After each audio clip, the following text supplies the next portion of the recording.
It's continuing coverage of West Fork softball, being joined right now by head coach Sadie Winfrey after a 3-2 8-inning victory by the number 7 2A Warhawks over Central Springs here in this regional final. Walk-off home run for Brooke Rother there in the bottom of the 8th inning. I'll ask about that here in a sec, but to do this, for the second straight year, to get this done, just tell me what this means to you and the program to be able to punch your ticket back to Fort Dodge. Yeah, honestly, I'm just excited for them. Last year was a big thing going for the first time, and returning a lot of those players, they knew what they could do coming into the season, and never really lost sight of that. So I'm super proud of them. So throughout this game, it was close the whole way through. Never was more than a one-run difference here throughout the game. Going into that, the late innings there in the 7th, I think you had the top of the order due up in the bottom of the 7th inning. Not able to score any runs, but then you're going into the top of the 8th. Central Springs has the top of their order at the plate. Tell me what's kind of going through your mind as far as what it was going to take defensively to ultimately keep them off the board in that inning, because that was pretty clutch on your guys' part. Yeah, I was pretty worried at their top of their lineup.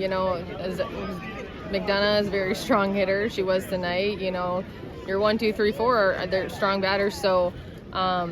We were able to, keep composed and get out of that. And then I'm just still so proud of our lineup and, being able to do their job kind of regardless of where we're at. So. When it comes to that home run by Brooke Rother there in the bottom of the 8th inning, all it took was one pitch for her to send it over the left field fence. But tell me about, the mindset going into the bottom of the 8th inning for you guys in the dugout. I think maybe you thought it would take a little more than one pitch, but you guys were able to get it done there. Just how awesome was that for Brooke to be able to pull that off? She's the one that can do it. She's a one-hit jumper if she knows that she likes it. So I'm super proud of her for going in there and keeping her composure, because that's a super high-pressure situation, and she did just that and won it for the team. So very proud of her. Mm-hmm. And when it comes to playing these guys for the third time this season, they were able to make it a much closer game against you guys than the 2 regular season games. Did you feel like the teams were just more used to playing each other, just knew each other a whole lot better? What were some of those biggest factors you think? We talked about that. It's hard to beat a team 3 times, and both teams gradually get better as the season goes on. They've gotten better, we've gotten better. But just being prepared and kind of not looking at that at all and just looking at it as another game, knowing 2 teams that make it to sub-state round aren't going to look at it as just a game. They're both going to play to win, and that's really what both teams did tonight. When it comes to navigating this game, you're able to make some adjustments at the plate throughout the second half of the game.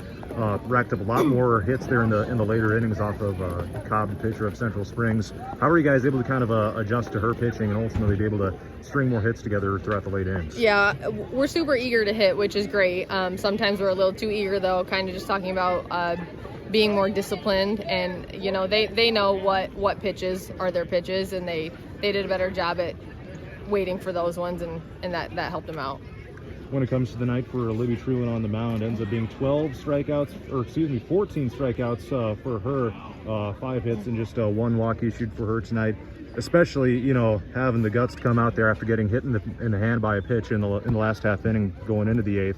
Tell me about her performance tonight, especially to be able to pull off what she did in that 8th inning. Yeah, she really battles through a lot. I think I repeatedly say she gets us out of a lot of sticky situations, when there's base runners in scoring position on second, on third base.